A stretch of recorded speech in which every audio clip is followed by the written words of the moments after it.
What's up guys, LeopoldTheBrave here, and we have a pretty important topic to discuss today. Crash and Spyro are both finally back thanks to the release of the Spyro Reignited trilogy. And while both have sold extremely well so far and have received tons of critical praise, there are some areas of each fanbase that are kinda wonky. For the Crash fanbase, there are some people who are mad salty that the Insane Trilogy isn't a PlayStation exclusive anymore. And as for the Spyro fanbase, I don't know what's wrong with some of the people in it, but they are ruthlessly attacking and mocking the Crash fanbase for their remaster being of a higher production quality. And then there are problematic people in both fanbases, those who are classic elitists and believe the remasters are just bad because they're not the originals. Now before I dive into the meat of this, I'll go ahead and explain my own view on these remasters. I am a huge fan of both Crash and Spyro. Maybe Crash a little more, but definitely still both of them very much. Now, I was born in 1997 and grew up with a PlayStation 1 and a PlayStation 2. I was basically born right in the middle of the start of these two franchises. So obviously I was a bit too young to understand or comprehend them as they came out,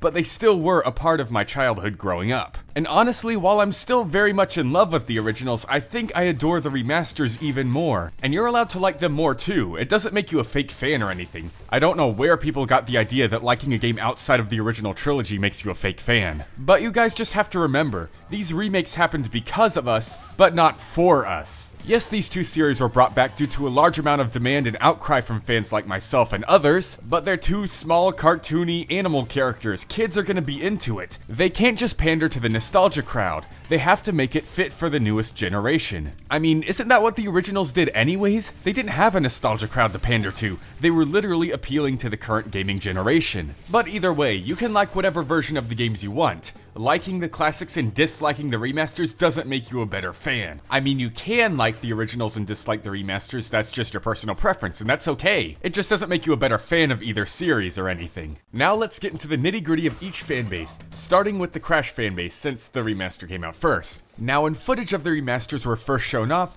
there was tons of backlash about the colors and how everything looked compared to the originals. People with a decent-sized following like Square-Eyed Jack and Oni got in on it too, being overly complainy, whiny, and sensitive about how things were. Even Kidikris of all people was overreacting and being nitpicky about insignificant details. Details he was incorrect about, by the way. He was comparing the crystal grab effect in Crash 2 of the remasters to Crash 3 of the originals, and saying how it wasn't as spectacular or particle effecty. Except Crash 3 of the original trilogy was the only one of the three to have that spectacular particle effect, and they kept it that way in the remasters. So why was Caddy comparing Crash 3 of the originals to Crash 2 of the remasters? See what I mean? A bunch of whiny diaper baby stuff. But as soon as the game released, all that stuff pretty much stopped. Everyone was satisfied for about a good long year until it was announced that Crash the Insane Trilogy would be going multi-platform to PC, Xbox, and the Nintendo Switch. And that's when everyone began to freak out again because all of a sudden they thought that Crash belonged to PlayStation and was always a PlayStation exclusive, which isn't true. First of all, Crash was never the mascot of the PlayStation. Sony never wanted a mascot.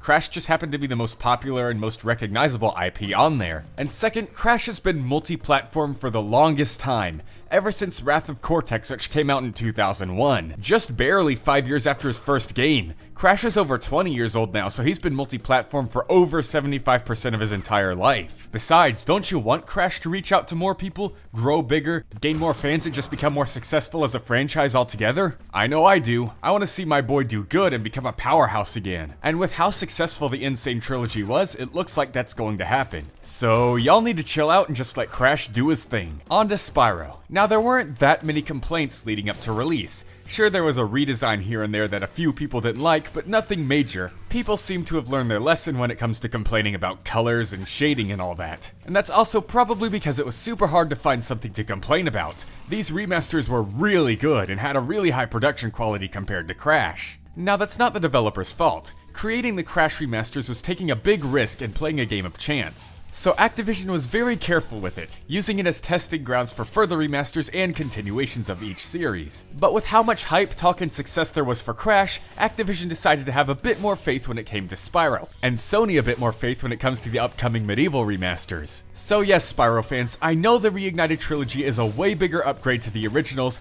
than the Insane trilogy is for Crash's originals, but that's absolutely no reason or excuse to boast and attack the Crash fanbase. You wouldn't even have these Spyro remasters if it weren't for the overwhelming reception of Crash's remasters. Now, I mentioned Medieval earlier, so let's go back to them. They've been waiting patiently for their remaster. It was announced before Spyro, and they didn't even get footage until Spyro was near release. They've loved both the Spyro and Crash remasters and have been nothing but kind to them, and have no complaints of what they've seen so far in their own remasters. Why can't you be more like them, Spyro fanbase? But most importantly, Crash and Spyro were never rivals. There's no reason to argue which is better. They've always been companions, completely supporting each other, whether it be in crossover games, in TV shows, or on their social media accounts. Speaking of that though, the Crash Twitter account is really bad, Activision. Please let me take over. I cannot take any more of those old grandpa memes that Crash Twitter account is posting. Please let me run it. But yeah, no more arguing. Let's work together to bring both these series back into the spotlight. And since they're pretty much there already, why don't we try focusing on something else too? Don't you all remember back in 1999, 19 years ago, this big story about how a large sum of apes escaped? It was quite the event. And since next year's the 20th anniversary of that event, why not try and get Sony to celebrate it?